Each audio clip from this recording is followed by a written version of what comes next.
We are recording with Miss Clare Lopez on Thursday, March 7th, 2024 at 1:03 p.m.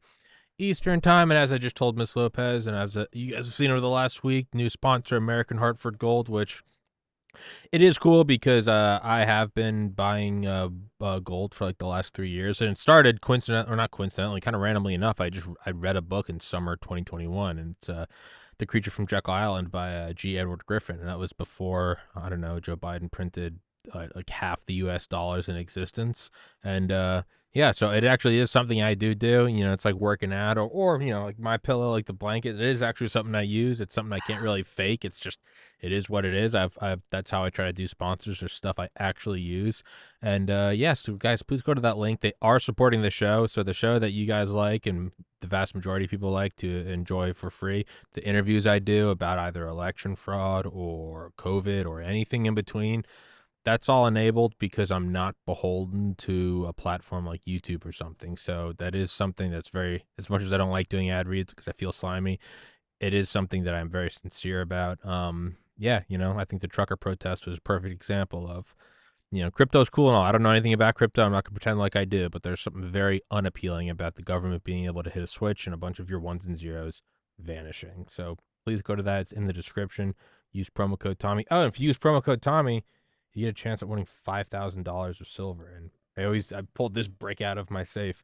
This is 100 ounces of silver, so it's about two of these. So not only is it valuable, you could also use it to, I don't know, bludgeon someone. So dual use. But with that, Miss Lopez, you were last on here, I think, last week with Mitzi Purdue, or before that. I don't remember Right. when.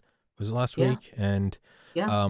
so one thing, I just put it in the thumbnail. We don't have to talk about it, but I think it'd be interesting is to kind of go over again the U.S. aid package to, was an omnibus bill for Taiwan, Ukraine, and Israel.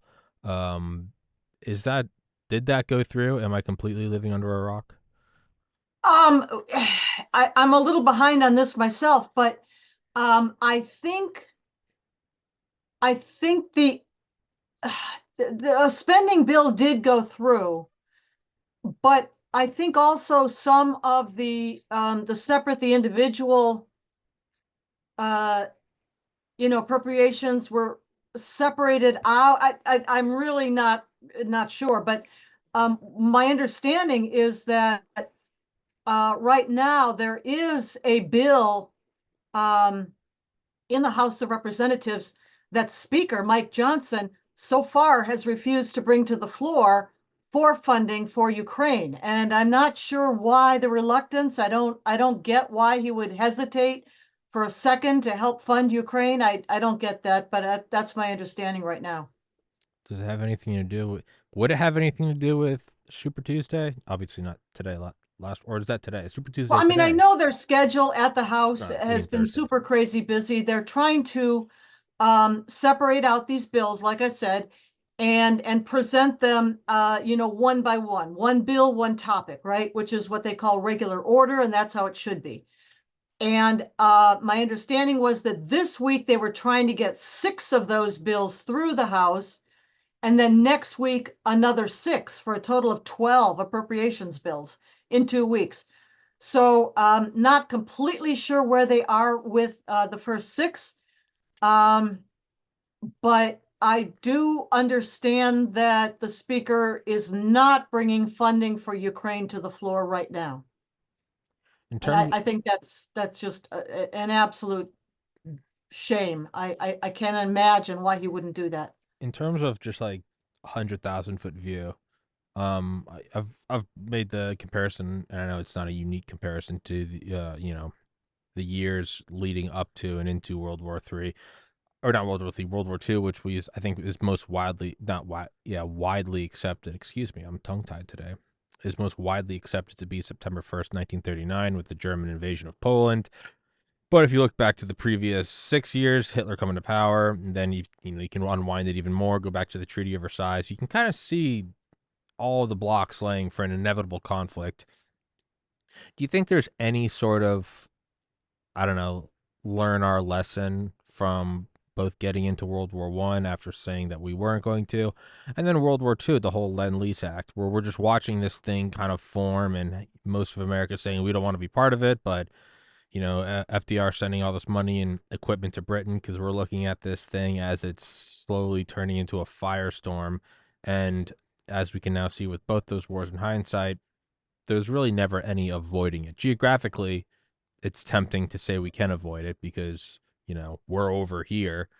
But in terms of world politics and the interlocking mechanisms, not only that, and the actual technology of both those wars were buffered by lack of missile technology and kind of still the infancy of air power, neither of which are barriers anymore. Is there any part of this that, on one hand, you have people that look at it, and I'm sure they have reasoning for it, to say, if we keep funding Ukraine and Israel and Taiwan, we're stoking the fire. And I get that, and I understand the totally human desire to want to avoid this. But then I have the whole, and this is just removing myself from it, not reviewing I do like Donald Trump. I'm very open about that. I don't like President Joe Biden. I'm very open about that. But even just removing myself from that, this is so much larger. Is this the path towards a greater chance of peace, or is it leaning in and stoking the flames for conflict? Not that you have the crystal ball, because that is the quadrillion-dollar question. But I don't know if you can make any sense of that word vomit. But you've done my show enough times. I think you've learned how to wade through my mind. Yeah, so I recognize and I understand, and even to some extent, I sympathize with the recurring sort of American Yeah, popular um, reluctance to get involved in overseas conflicts. The tendency to prefer, to some extent at least, isolationism. And we see that, of course, with former President Trump, and his inclination is in that way: bring our troops home, avoid overseas conflicts, more towards isolationism. And I get that. But on the other hand, the examples you just gave us of the gathering storms that preceded both World War I and World War II, of course, in hindsight, were obviously buildups by would-be aggressors. I mean, would be until they actually were. yeah. And the human tendency is to look away. No, that's not really going to happen. We can reason with them. Neville Chamberlain, Mm, diplomacy, diplomacy. All we have to do is go over and talk to the guy, Hitler, in this case. Um, and as we can see now, mm, with determined adversaries, determined, either aggrieved, as Germany was after World War I, between World War I and World War II, and for reasons we can see now, aggrieved, or neo-imperialists, um, warlords like a Vladimir Putin, who's not going to be stopped by diplomacy and a nice little piece of paper. But our U.S. Department of State and our professional diplomatic corps, of course, their mission is diplomacy, to resolve things amicably, or at least in some kind of compromise among the states in the world. And that's their job, and they do a very good job of that with a lot of countries. But what I think they're sometimes not prepared to recognize, is that all countries are not amenable and are never going to be amenable to compromise, to diplomacy. They're just not.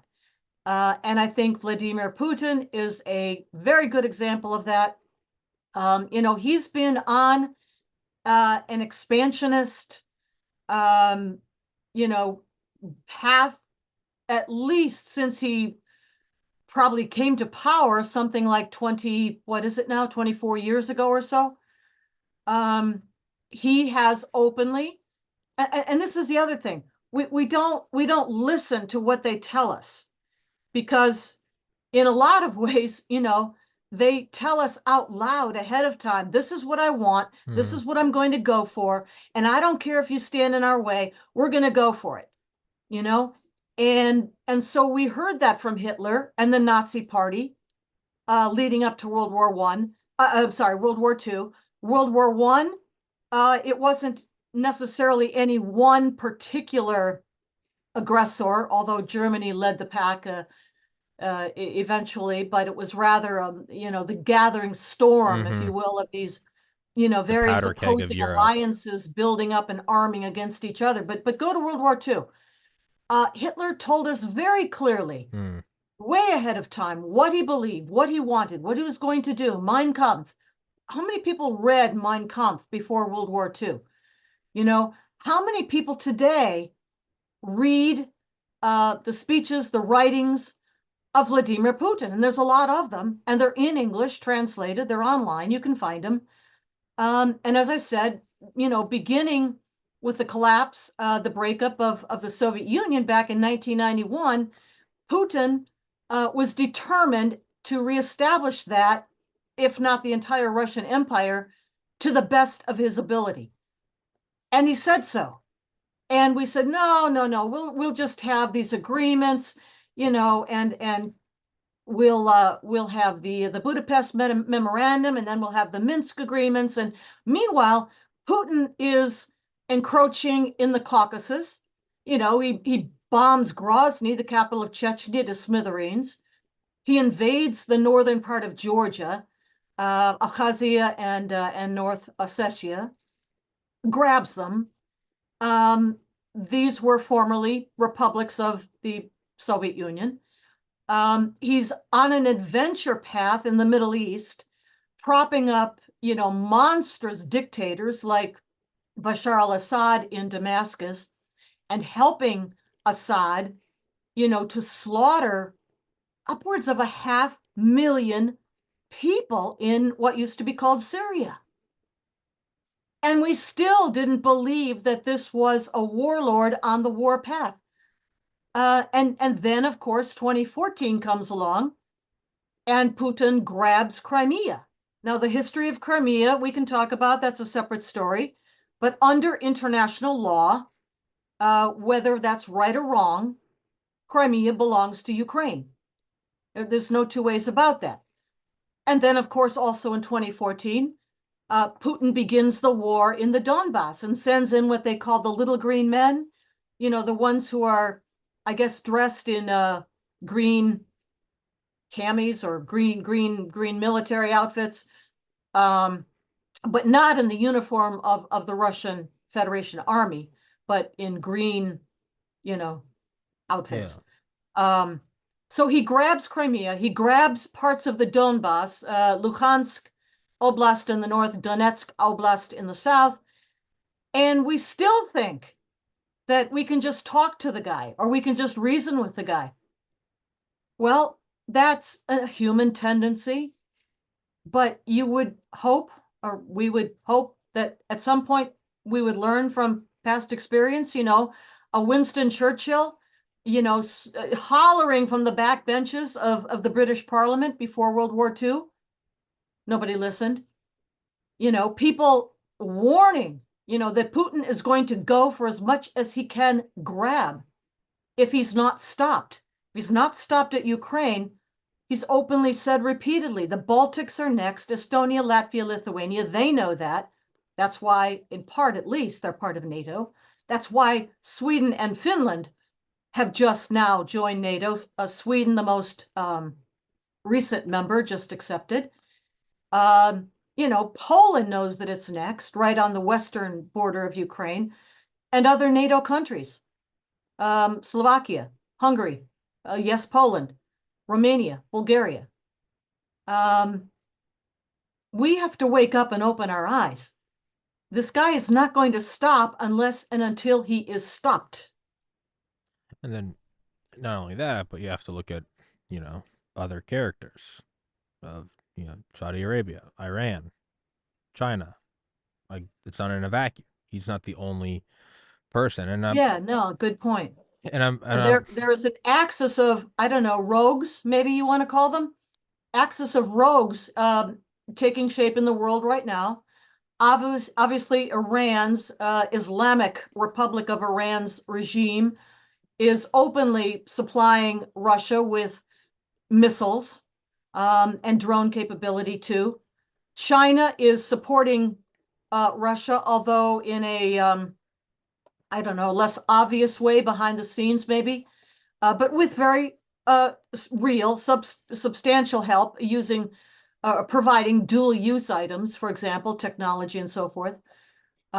North Korea, um, Saudi Arabia is not part of, I wouldn't call it I part, didn't mean to say Saudi. I meant to yeah, say axis Iran. of rogues. They are, of course, a member of OPEC, and both Russia and the Saudis, as well as others, have an interest in keeping oil prices high. That's normal. Um, but they're not necessarily aligned with Russia, no. Um, but what other rogues? We mentioned North Korea, Cuba, Venezuela, and now, of course, communist Brazil. Um, Lula da Silva, the communist president there. And another part of me is just trying to. If this podcast has been anything, it's just been a documentation of changing as you get older. Even in college, I kept like a journal just for a couple of years, and Hmm. I remember after on year three, looking back at year one and being like, oh yeah, no, I've changed a little bit. Now if I look back at it, I'm like, one is I'm like, you're an idiot, but two, it's just like that's No, crazy no, you how. weren't an Oh idiot. yeah, I You were know. a freshman, a Well, sophomore, a yeah, junior. I mean, no, that's normal. my ego preempted that. There were some entrances in like 2011 where it's like, by the way, I know you think I'm an idiot, and I look at it and I'll be like, oh, all right, you called it. But No. no, yeah, but just growing up. So my point is like, on one hand, there's the very real. You have to look at history, World War One and World War Two, and even just the fact that the first one was called the Great War because it was to be the one that ended all wars, and that's a very real thing to where you know, acting with diplomacy and humanely, though admirable, and should be the overall goal, it also doesn't matter if the other party is not on that same wavelength. A perfect example would be something like suicide by cop. If you ever seen those videos, they're Hmm. heartbreaking because you can tell the guy pulling the gun doesn't. You can tell something's wrong. He's not trying to kill the cops, but they'll very obviously start reaching for a gun, and you can hear the cop saying, put it down, and then whatever, they shoot him. It doesn't, that sucks for the cop. The cop got pulled into that, and if the other person didn't is not on the same wavelength of, hey, we both have the same goal, we both want to go home to our families, you can't really work with that. So that's one whole aspect of it, of like, you can't just plug your ears and go, well, we're over here, we have got two oceans, like the fire will come home. But then there's like another level above that, for me at least, to where it's not even, now obviously with the flag, I'm a big fan of the United States, but there's another part of me that's like, regardless of even ideologies, there is just the very naked truth of nature abhors a vacuum. Power will take over. Now, ideally, I hope the one based more on freedom and private property and all that good stuff wins. But even if it wasn't, even if we were just another empire comparable to China or Russia, there is also the sort of like grow up where it's like, if it's not us, it's them. And that's like a very sad thing, but that's the human condition. And you can toil with the philosophy of that until the day you die. You'll never figure it out. But there is the very real thing of, yeah, man, it doesn't matter if it's Russia or if it's Madagascar. There is the very real thing of, if you're not king of the hill, someone else will be. And then, Well, yeah, yeah, and I think it's very clearly demonstrated during these last few years, let's say, of the Biden administration. precisely. Um, Of that when America is perceived as weak, America is perceived as withdrawing its power and influence from key regional areas like the Middle East. Um, then the rogues move in, and that is the human condition. You might remember way back after World War One, there was a pact drawn up, and it was called the Breon-Kellogg Pact to what? to outlaw war. Remember that maybe from I history recognize class? Kellogg. Yeah. There was an actual pact that was drawn up because World War I was so horrific and, slaughtered, an entire generation of young men from so many countries. People were horrified and obviously never wanted to repeat that again. So they passed, they drew up this pact, the Briand-Kellogg Pact, outlawing war. Hmm. I mean, that's the sort of naivete that, I'm sorry, but it invites war. And that's the condition, I think, the situation we're in now, where the U.S. is, focus on withdrawing our power, withdrawing our influence, appeasement certainly of the Islamic regime in Iran, um, and a certain tendency on the part of certain parts of certain elements of Congress, to oh, let's negotiate, let's negotiate. What are you going to negotiate? You're going to negotiate what? Giving away somebody else's land to a territorial aggressor who's already vowed to keep going if he's not stopped? What sense does that make? It doesn't make any sense at all, but this is where we are right now. And unfortunately, unless that's turned around, um, the forces of aggression in the world are going to keep going, be it, the Islamic movement, certainly, jihad led by the mullahs in Iran, or be it in Ukraine, with Putin and Russia pushing as far as they can go until they meet steel. Hmm. And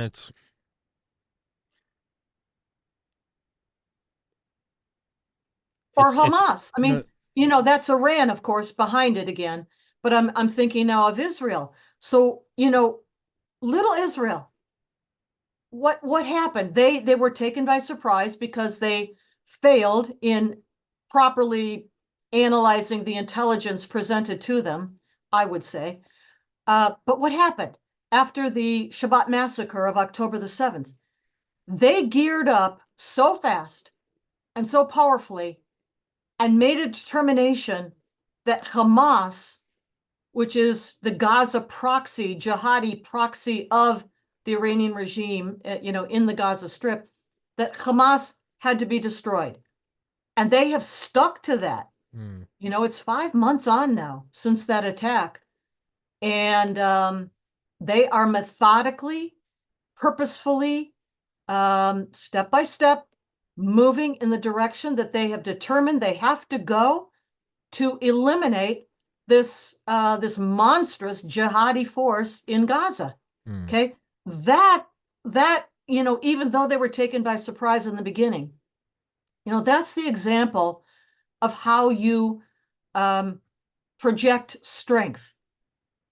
It's not like our current administration groveling across broken glass on hands and knees, begging the mullahs to please talk to us, refusing to hold them accountable for the support that they're providing to their proxies all over the Middle East, be it Hamas, be it Hezbollah attacking Israel's northern border, be it the Houthis in Yemen, which are going from strength to strength, unfortunately, armed, funded, trained by the Iranian Islamic Revolutionary Guard Corps.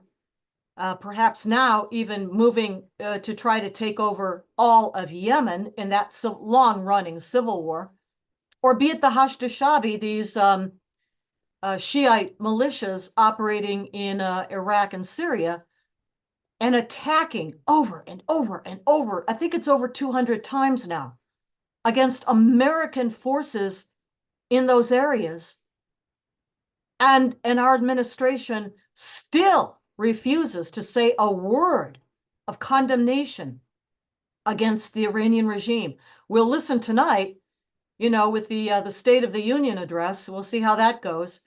But, I don't expect any kind of resolve coming off that podium up there from this president to even say the name of Iran as the author, the backer, the supporter, the funder, along with Qatar, by the way, of the mayhem across the Middle East that is not only attacking our ally Israel, but us too and our own forces. And we haven't even really begun to talk about what China's doing to us inside the homeland right now. And more, I'm trying to, because it is a difficult thing to put aside political bias. And I like X because my president did it, and I don't like Y because the guy I didn't vote for did it. So I'm trying more and more, and I don't know how successful I am at really trying to find a precedent for whatever it is I'm seeing. And I'm reading a book right now by a guy named Alex Rose called Empires of the Sky. And it's a really great book about the rise of Zeppelins from Count Ferdinand Graf von Zeppelin, Mm. 1870s, 80s, 90s. And then as well as the sort of parallel rise of the airplane from Wilbur and Orville Wright. And it's a great story. It's really interesting, all that good stuff. But there's this moment where finally, after like 60 years, Graf von Zeppelin, gets the Zeppelin up, and the military was like, they said something along the lines of, if you can fly for 24 miles, land where you took off, and do a circle, we'll buy these for whatever.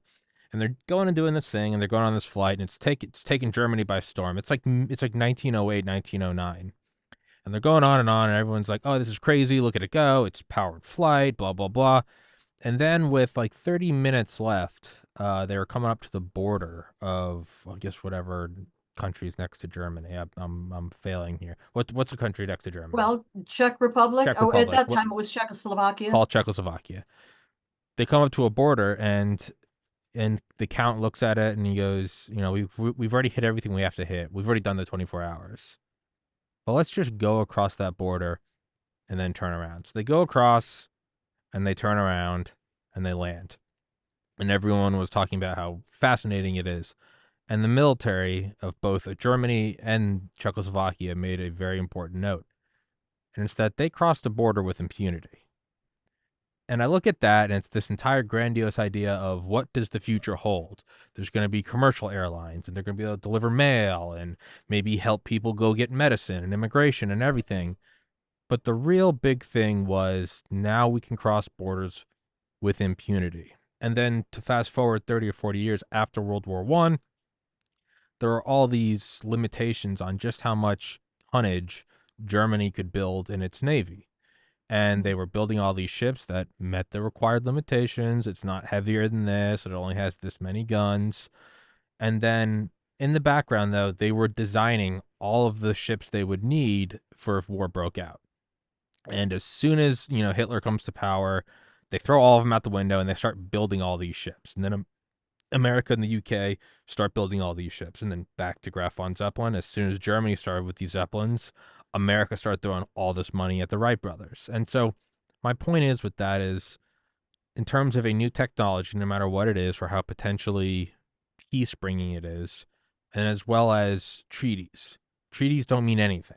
They Not only did Germany build these ships, America also started building all these battleships that we promised we wouldn't build.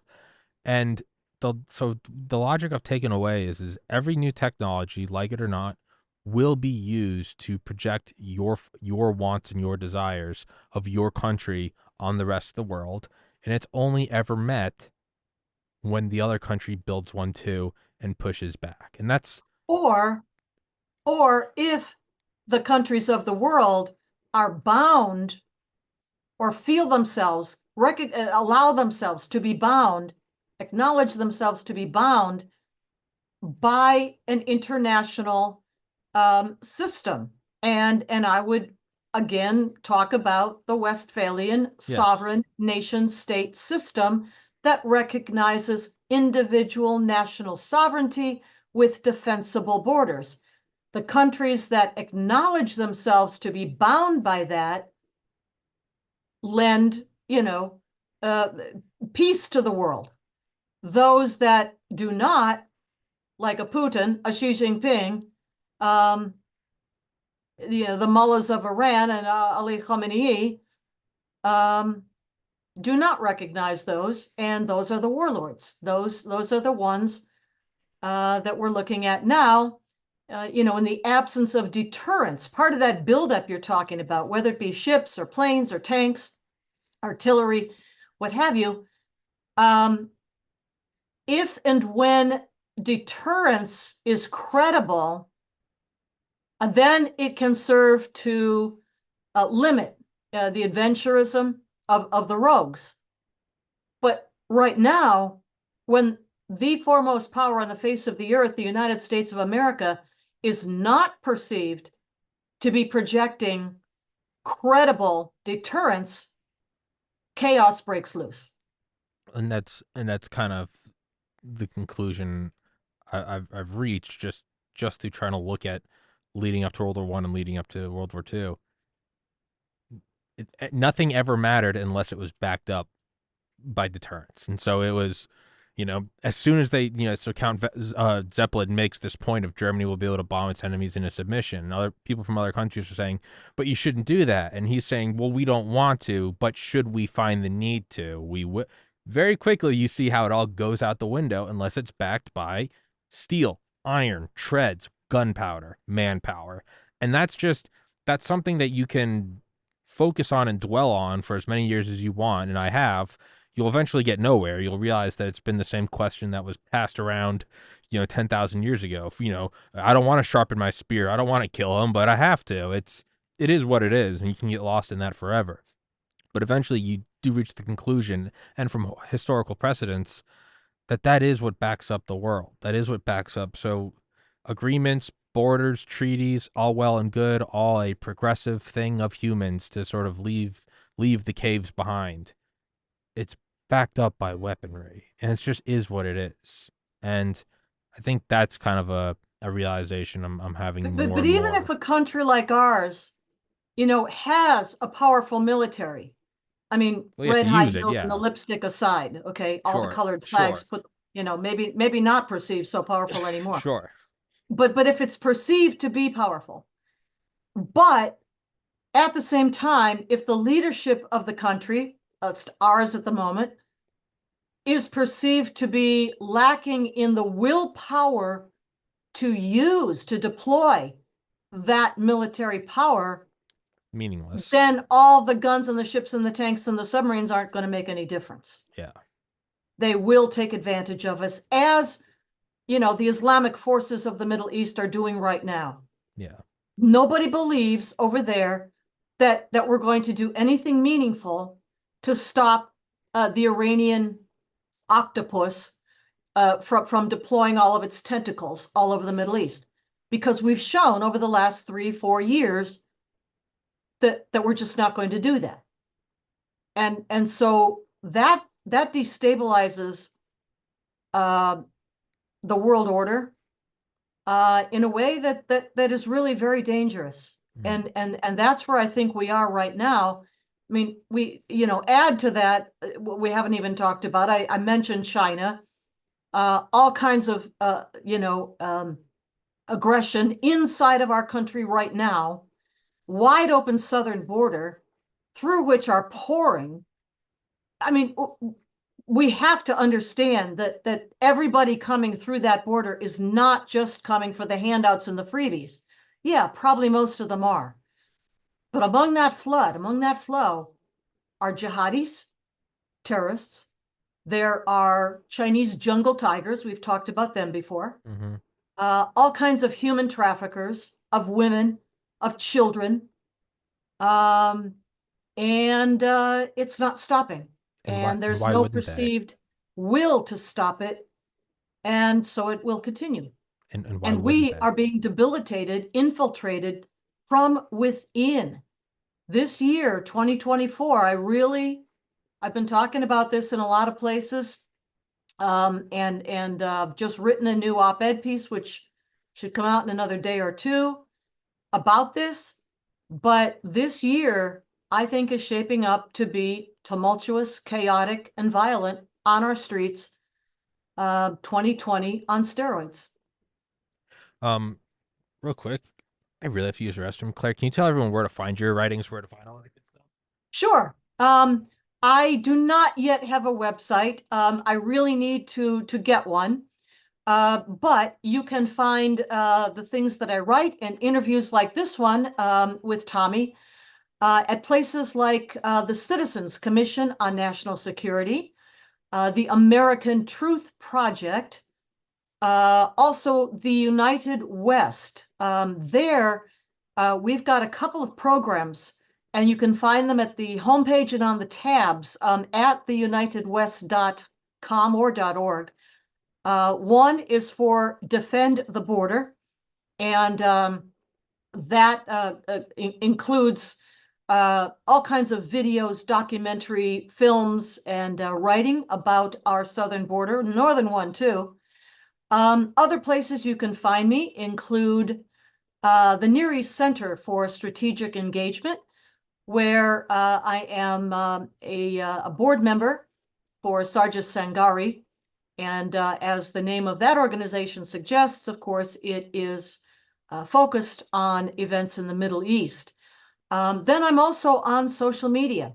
So I think Tommy always puts that, down below the program link, and you can find me on Twitter at Clare M. Lopez. You can find me on Facebook, same thing, my name.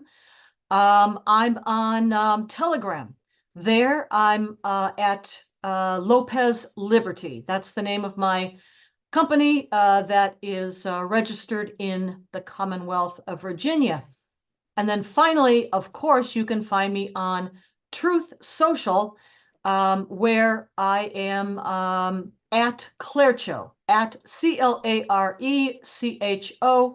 at Clarecho. So all over social media and those websites, but still got to work on getting a website at some point. You do. You do. I I have know. one. I pay my friend to run it because I have no idea how to do it. Thank you for doing that. But in terms of China and pushing men over the southern border, it's also just, if you look at it, it's why wouldn't they? Why it and that comes down to the whole nature abhors a vacuum. Like, Yeah. sure, we can look at ideologies, but ultimately things come down to someone's gonna take what's yours because they can. Your door's Yeah. not locked. It's just what it is. And that, again, you can get lost in the philosophy of it forever, but it really doesn't matter what you think of it or not. It's like with that quote about war, and I've heard it before, and from the guys I've Hmm. talked to before, is like treaties and alliances go out the window when bullets start flying. Just Oh. period. It doesn't matter. It doesn't matter how trained you are. You don't care about an Hmm. alliance or a peace Hmm. treaty. Once you start getting grazed by lead, it all goes out the window. And I think that's, luckily till now, and I do still always kind of argue that is, I'm glad the United States has, despite all the, criticism over the years and decades, we keep a military. And again, its readiness right now could be debated, but I think a perfect example is, and I've said it with you before, yeah, all that criticism about America, world police, it goes out the window when we back Ukraine, Taiwan, Israel, and have some to spare. Hmm. No, no Yeah. one. You never hear the America spends all of it. That goes. Everyone gets real quiet real quick, and Yeah. No, agreed. that's the existing state of the planet. And who knows? Maybe that's just how my brain works, and it's not based on reality. But that's how I tend to look at this stuff. Is you can't build an aircraft carrier in a day. You can't. You have to have this stuff ready. And if we could we can we pivot to more of what China's doing? Because talking about Russia and Gaza, it's all well and good, but there's a much more massive threat in the Yeah. background. It's so we're debating like the lower tiers, not even the final boss. Could you maybe give an Yeah. update on China. China? Yeah. So, the Chinese Communist Party that rules China right now, led by the dictator Xi Jinping, has openly, again, here we go again with leadership that openly tells us, what they want to do, their view of the world, and what they intend to do about it. And from them, we can go back many years to openly published and again translated into English statements about their view of the world, which is that China is what they call the Middle Kingdom. And they believe that they are the center of the earth and that they should be the Ba, the hegemon of the entire world. They feel at the leadership level that they were humiliated under the colonial period, the Opium Wars, Britain, and so forth, all of that, and that now's their chance for a comeback. And especially, looking at the drugs pouring across our southern border, either the drugs themselves or their precursors, the chemical precursors to methamphetamines, to fentanyl, which is an opioid, and others. Those precursors come from China. I saw an interview this past Sunday on Maria Bartiromo's program, Sunday Morning Futures, and her guest was Kansas Senator Roger Marshall. And he was talking about how China is waging basically chemical warfare against the United States by pumping all the precursors into Mexico in collusion with the Mexican drug cartels, which then mix up the precursors. And then China also, by the way, provides the pill presses, industrial pill Mm-hmm. presses that make tablets, make pills out of the mixed up precursors that have made the fentanyl or methamphetamines, whatever they are. So all of that comes from China. And what Senator Marshall was talking about is that in China are these international criminal organizations called triads Mm-hmm. or triads. I think I should say triads, right? Triads are criminal organizations, but they're allowed to function in China within parameters, so long as their criminality is aimed at Aligned. China's enemies, like Yeah. us. Yeah. And so Senator Marshall was talking about how the drug trade and the provision of the precursor chemicals, the pill presses, are going to Mexican cartels, which themselves are criminal transnational organizations, provided to them by the Chinese triads, and obviously permitted to do so, allowed to do so under the Chinese Communist Party rule. And then, those drugs come across our border. Some of them, outright fentanyl, which, is deadly, but also different kinds of counterfeit pills and tablets and things that are available online. Valium, or I don't know, Adderall, or I don't know what other kind of things that you can buy online, but they're laced with Mm-hmm. fentanyl. And you would say, well, the cartels, or even the cartels, their business is hooking people on drugs so that they have a steady stream of customers to buy the drugs. They don't want to kill them outright necessarily. But then you think, but China does want to kill us outright. And they're the ones providing all the materials necessary to make these products, the opioids and the methamphetamines and so forth. They do want to kill us. And it's upwards, again, back to the interview, Senator Roger Marshall, upwards of Mm-hmm. 100,000 Americans per year are being killed, are dying. Leading cause of death, by the way, for young Americans aged 18 to 45, from drugs, and not even necessarily overdoses, but again, Accidental. uh, certain kinds of counterfeit pills that people taking them don't realize are laced with fentanyl, and then they die.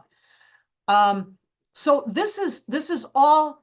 I mean, think of this: 100,000 plus Americans every year, and China has not yet deployed a single tank, troop, plane, or ship. They haven't even, and they're out producing our shipbuilding by a Mm-hmm. huge factor, by the way. but they haven't even begun, military offensive operations with military weapons. And they're still killing over 100,000 Americans per year. This is Sun Tzu. This is art of war. Mm-hmm. This is defeating the enemy without firing a shot. And I'm afraid that our top leadership, and again, unfortunately, and Senator Marshall, alluded to this as well in his interview with Maria Bartiromo, our top leadership in all sectors of society in America, our top leadership is captured.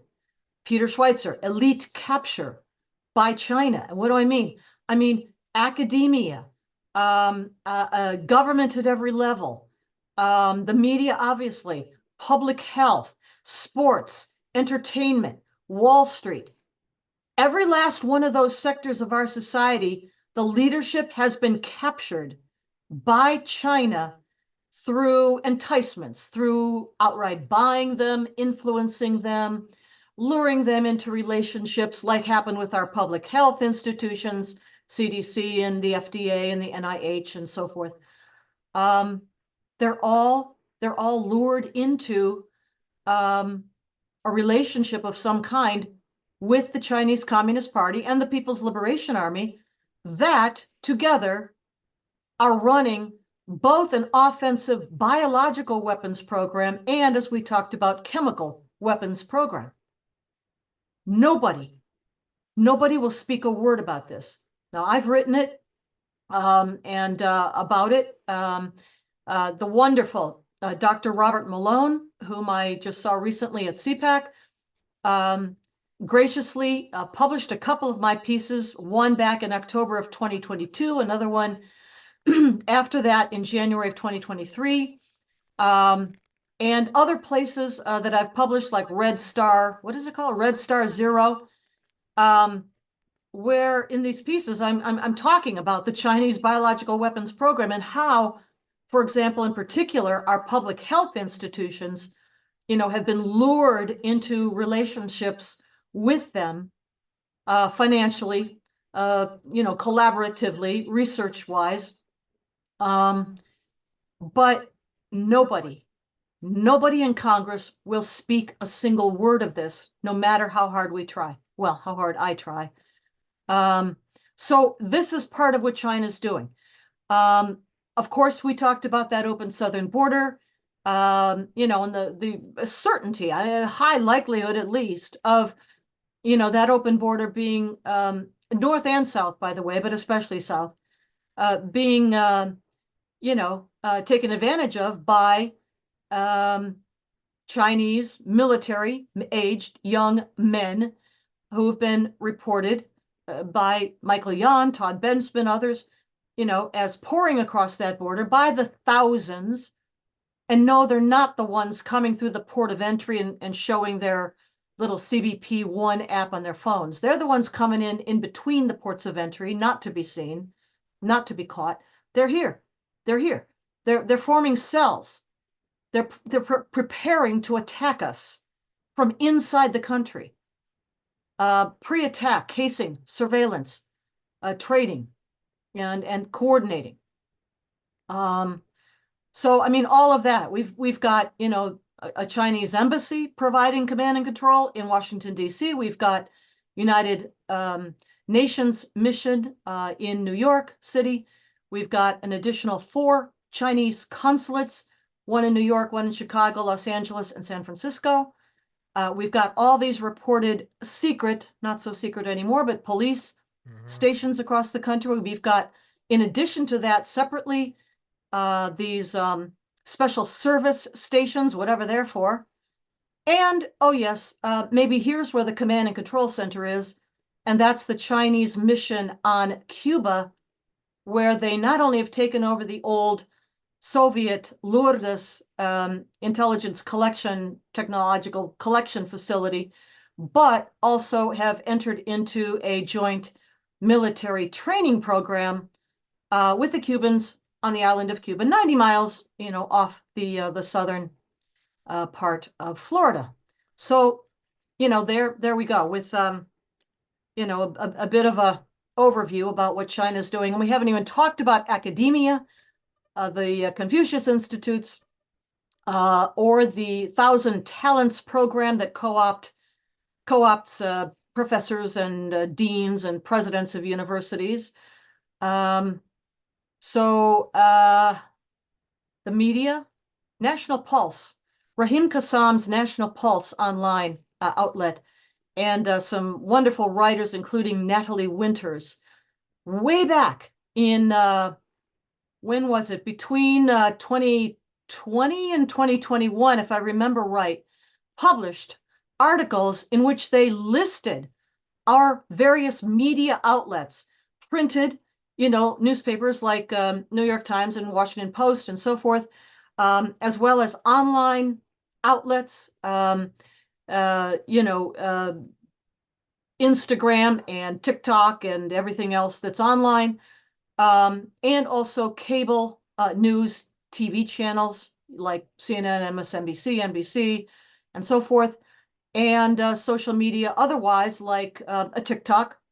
But what happened, and Natalie Winters again wrote about this a couple of times, 2 or 3 articles, end of 2020 into 2021, I think these articles ran.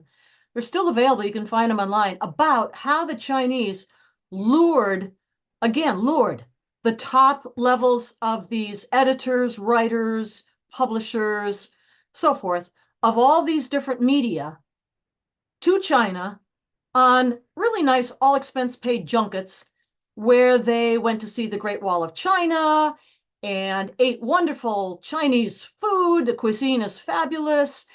And they took in maybe some nice performances, theater and dance and music. And boy, they were wowed. And they all come back to the United States and they never write never another negative word about China as long as they live. This is how it works. This is what they're doing. Um, All under the coordination of the United Front Work Department, which is a propaganda information operations unit responsible to or under the authority of the Central Committee of the Chinese Communist Party. And that's just the tip of the iceberg. I was gonna say episode 279 I did with Ben Westhoff, his book Fentanyl Inc. It's an audiobook, Oh, and okay. I'd highly Yeah. recommend that to people. And we got to wrap it up, but I do want to point to one thing you said about fentanyl. Is that's often what's brought up? Is even the most head in the sand person always goes, "I don't get the whole fentanyl thing. You don't want to kill your client." I The think the cartels don't. The Mexican cartels don't, but China does. well, incorrect, and I think the first kind of rational explanation people try to jump to is, well, fentanyl's it's very dense and very lethal, so you only need a little bit. And if you did it correctly, you could take a very tiny bit of product and turn it into a massive amount of product. But that's clearly not what's happening. So why are they dying? And it's, well, you have to realize is there's a bigger picture. It's not They're not trying to get clients, they're trying to kill you. No different than COVID, no different than a million Americans dead. And you have to remember that no, it's not something as visceral as like Saving Private Ryan and watching them taking over Omaha Beach. But a death is a death is a death is a death. So whether it's your great aunt, dying in the hospital, blue in the lips because of hypoxia, or whether it's being blown up on Guadalcanal, a death in war is a death in war. And they're very good at not making it outright war. It looks Yeah, like, I mean, oh, like it's a like the virus. SARS-CoV-2 Of pandemic, course, the it's virus, it's it's that oh, was you got biological sick. warfare. Yeah, and it's instead of blaming China, we go at each other's throats about, oh, you think the vax should be mandated, I don't, and blah blah blah. Or They got us to destroy our own economy, correct. our own academic institutions of learning for kids. They got us to Yes, do that to ourselves. and as That is Sun Tzu. and as Brigadier General Robert Spalding says, Robert they Spalding, too. they are waging a beautiful war, and if you don't respect it, you're gonna succumb to it. So it's their evil. You gotta respect the game. And lastly, I was gonna say, because I gotta go like right now, but you almost wonder if it is in the U.S.'s interest to push it kinetic so that it will be shots fired, because it seems like right now no one cares, and it might be that we Well, need as to. long as elite capture It doesn't matter. has Yeah. the leadership of our institutions by the throat, none of It this will won't go. happen, which is why it's very important this year that people get out and vote on November the 5th. Mm. And with that, Ms. Lopez, thank you so much. We got to wrap this one up. Thank you for monologuing. Sorry for throwing that on you when I went to the That's all restroom, right. but it's I do it to everybody, so it was only a matter of time before it happened to you. But we got to wrap this one up, guys. Please go in the description. Please go follow her and Claire. I think I'll text you in the coming days, and but excuse me, I'll see you next week. Okay. Thank you so much, Tommy. Yes, Take ma'am. care. Thank you, guys. Thank you for watching. Take care, everybody. God bless. Peace. And real quick, guys, if you're still watching, I hope you are. Again, the reason why I'm pushing this sponsor, American Hartford Gold, so much is because they are legitimately paying money and helping the show stay afloat. This isn't some, I get 3 cents per recommendation. It's legitimate money that's still not enough that the show is profitable, but it's getting there much faster than anything else. And so for me, it doesn't matter if they're selling gold or if they're selling, bumper stickers. It's hardcore enough for me that they're supporting my show. A show that's been banned from iTunes, Spotify, not Spotify, excuse me, YouTube, Twitter, Reddit, Twitch. And so that already means the world to me. I don't really care what they're selling. That already means the world to me. But that being said, now regardless of that, I do buy gold and silver. I have since 2021, since I, was a late bloomer and took the red pill about the Federal Reserve, but also I don't trust things that can be turned off with the flip of a switch or with a solar flare or with whatever. Now I'm not saying you shouldn't invest because bullion is more you keep the value. It's not necessarily going to grow, and that's just an honest take on it. So much as you're not going to lose it through inflation. Furthermore, you're not going to lose it through a government that turns it off because it thinks you're a racist or a Nazi or whatever the hell they're calling it. So again, it is something that is very meaningful to me. It's something that I've bought gold and silver for the last 3 years, and even if the sponsor drops me today, I'll still continue to do it.